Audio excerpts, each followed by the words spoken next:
College tuition is 6,000 currently, and it will grow annually at 5%.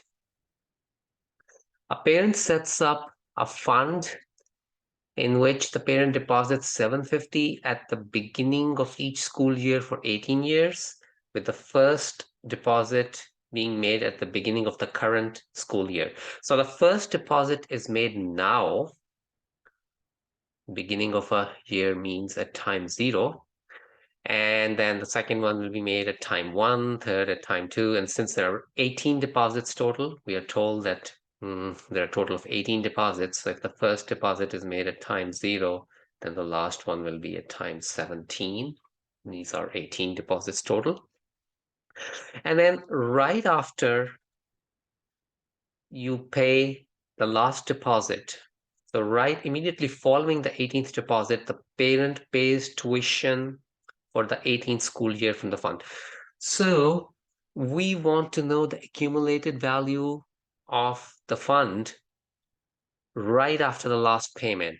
And from a previous section on annuity, at the end of the annuity due section 33, we said that the accumulated value of an annuity immediate sits at the time of the last payment. So therefore, since we want the accumulated value of these payments at the time of the last payment, so we have to view it as an annuity immediate. Because for an annuity due, the accumulated value sits one period before the last payment, and we don't want that. We want the accumulated value at the time of the last payment.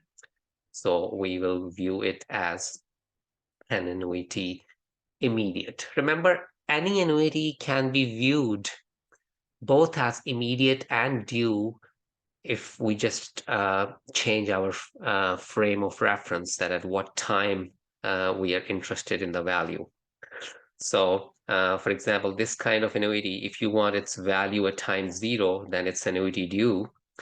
But let's say if you want its value at time -1, 1 year before the first payment, then the same annuity can be viewed as annuity immediate. So the point is that whenever we need to find the accumulated value of an annuity at the time of its last payment, we have to view it as an annuity immediate relative to that time.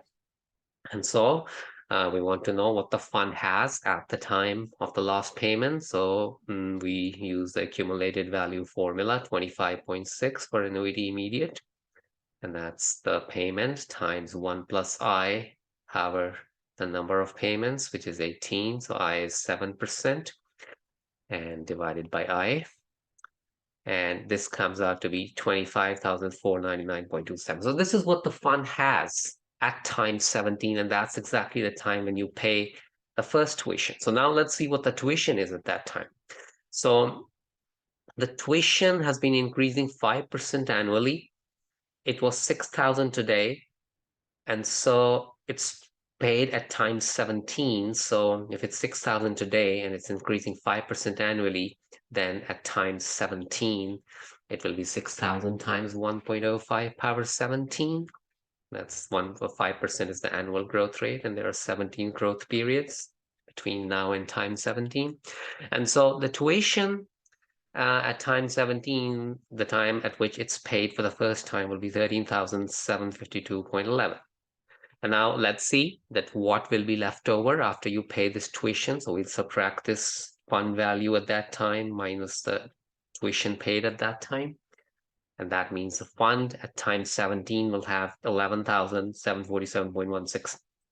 So we want to use the same fund to pay the next year's tuition also. So next year, this fund will rise in value because this is the balance that we will still leave in the bank, and we are getting 7% interest. So in one more year, it will grow to 11747.16 times 1.07 at the 7% interest. It will grow to 12,569.46. So that's what the fund will have the next year. And that's the value which we want to use to pay the next year's tuition. And the next year tuition will also have risen by one more factor of 1.05, because it's increasing at 5%. So if the first tuition that was paid was 13,752.11, then next year it will be 13,752.11 times 1.05. So the next year's tuition will be 14,439.72. And now that's more than what our fund has. So the question is that what extra balance we still need to pay after we use the fund. So the fund only has 12,569.46 in the next year. The tuition is 14,439.72. If we subtract the two, it means we still need to pay a balance of 1870, and that is choice E.